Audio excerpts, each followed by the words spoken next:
also wants to know how Zambia, that was food secure and had enough maize stock, no longer has maize. I think we want to make it very clear that the country remains food secure and we have enough maize stock. And I want to take a bit of time here to just inform the nation exactly where we are in terms of the stocks of maize, the quantities, and in terms of percentage. So out of 100% of 343,965 metric tons of maize, we have the Eastern Province, which is holding 126,068 metric tons of maize at 37%. Southern Province, 116,959 metric tons of maize at 34%. Northwestern Province, 47,278 at 14%. Other provinces combined are holding 53,660 at 16%. The total that FRI is sitting on as of 6th April is 343,965 metric tons of maize. So the country remains food secure, and we have the maize, and it is there. And what is happening now is that we are moving the maize to the main depots. That the ones that is in the satellite depots is moving to the main depots, like the one that is in Northwestern and Western Province is being moved with the help of the Zambian Defense Forces. And this is the military wings to move it to the main depots. And the one that is already in the main depots in Eastern, Southern, and so on is being moved to Lusaka, so that it is in turn moved to the Copper Belt, because that's where the problem is. So we are moving quite a good number of the 95,000 metric tons that was issued. And this was issued 65,000 metric tons last week and another 30,000 metric tons this week. The 95,000 metric tons, the majority of it is going to the Copper Belt.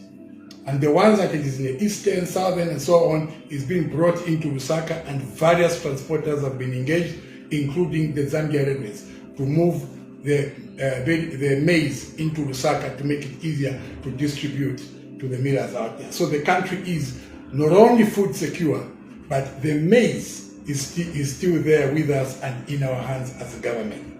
So in terms of food security, the country remains safe, but is threatened by the scourge of smuggling that is going on. The scourge of smuggling also is being fought head on. And I want to take the opportunity to warn the people involved in smuggling and those that may intend to get themselves involved in smuggling that it is not profitable at all. Because once you are caught up, not only will you lose your contraband, but also you lose the vessel that you are using to transport the same. You also lose the property that you may have used to stock the same if it is found in a property, a garage, a residence, or anything like that. All that gets forfeited to the state. But not only that, you get prosecuted and you end up in prison. So you lose your money, you lose your property, you lose your vehicles, and you end up in prison. I repeat, it is not worth it. Stop it. So to answer the opposition, to answer the concerns of the Patriotic Front or Mr. Given Rwinda, is that the country has not run out of maize, it still has maize.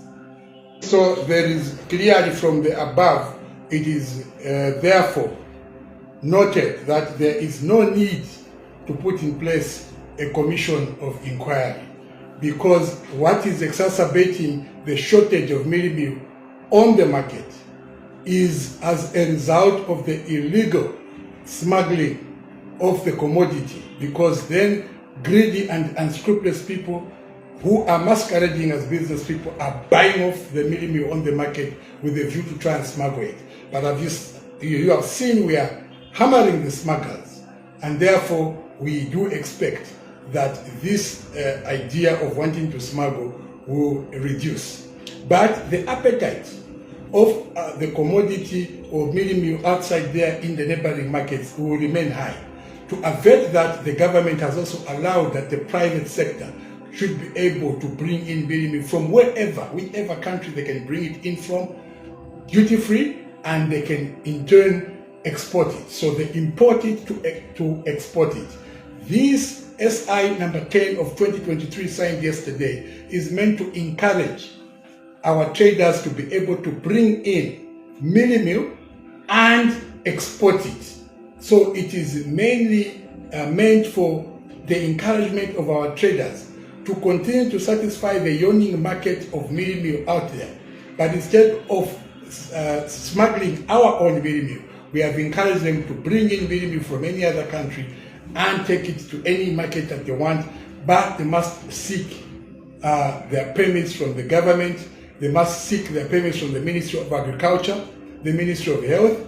Everyone is on deck, and the permits are being given expeditiously, and therefore you're able to bring in your goods and you're able to export them without any further delay. So we're encouraging you to take opportunity or advantage of this opportunity and this window period, because SI number 10 is not going to be perpetual. There will be a time as government continues to monitor the situation, and if it improves as we envision, there will be a time that will no longer allow the imports of maize to come into the country. It is not going to be perpetual. And also, it is also felt that the decision to import the milk is going to hurt the millers in our country.